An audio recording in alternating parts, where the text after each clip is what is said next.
attempt of high government officials to profit from the project. Totoo po yan. At yan po ay nagkaroon ng national security concerns. Natigil po yung NBNZTE. Blue ribbon po rin ninyo ang pumigil dyan. At ang mga senador na kasama namin. Meron din po tayong mga kasong iba dyan. Halimbawa, ang inyong chief PNP na si Oscar Albayalde ay napilitan mag-resign ng wala sa oras. Bakit po? Nasangkot ho nung pa siya colonel sa Pampanga and the long arm of the law caught up with him at yung mga cohorts niya. Pati yung kanyang major na si Colonel Albayalde, kinulong namin sa Muntinlupa at ngayon dahil sa humanitarian concern ng kanyang mga magulang, nilipat na po namin siya sa Angeles at nililitis pa rin po ang kanyang kaso. Huwag naman po nyo sasabihin mo, huwag makinig at walang nangyayari dito sa atin sa Senado. Sapagkat ang Senado po ay halal ng buong bansa at malaki po at mataas ang responsibilidad ng bawat senador na gawin ang kanilang tungkulin. Meron po tayong mga ginawa dyan. Halimbawa po, itong yung pong mga drug na pumasok dito, ilang beses na po yan. Sino po ang nasama dyan? Si Captain Paildon. Hindi po ba, Mr. President, nilipat niyo po lahat yung mga tao ni Paildon at tinanggal niyo dyan sa customs? Hindi po ba nakita namin ang mga litrato? Nagpapalitrato pa sila doon sa pusher na Chinese? Ayan po, nakikita niyo sa litrato. Nakikita niyo lahat yung mga ginagawa. At later on, si Paildon po ay pinakulong namin sa Pasay ng 6 na buwan dahil walang respeto sa Senado. At nung humarap siya, ay medyo matinutunog na ho ng konti as a Marine should be. At ganoon rin po itong mga ibang inimbestiga natin. Halimbawa sa Port of Manila.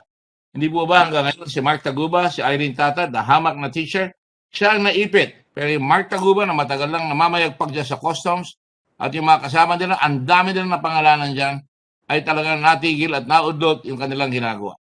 Yun rin pong isang smuggling. Hindi smuggling. Drug pushing at drug dealing ng ilang mga kapulisan natin ay nahuli rin po natin. Hindi po ba totoo hanggang ngayon yung si Colonel Fajardo na deputy po ng DEA, PDEA, ayun po ay nagtago na sapagkat nahuli po namin yung kanyang ginagawa. At saka pati yung si Colonel Ismael Fajardo, nagtago na rin po.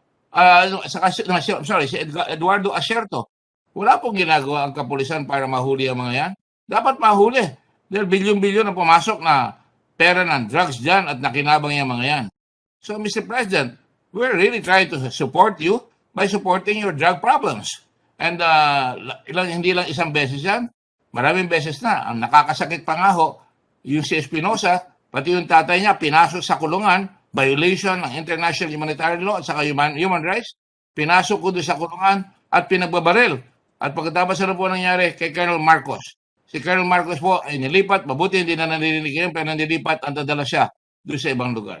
Mr. President, konting respeto rin naman po. We respect you, I respect you, because you're the President of the Philippines. I always respect the title, Mr. President, and the man.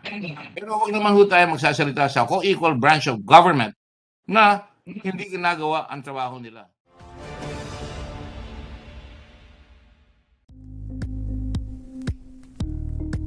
Thank you for watching Politico TV. Please like and subscribe to our channel for more videos.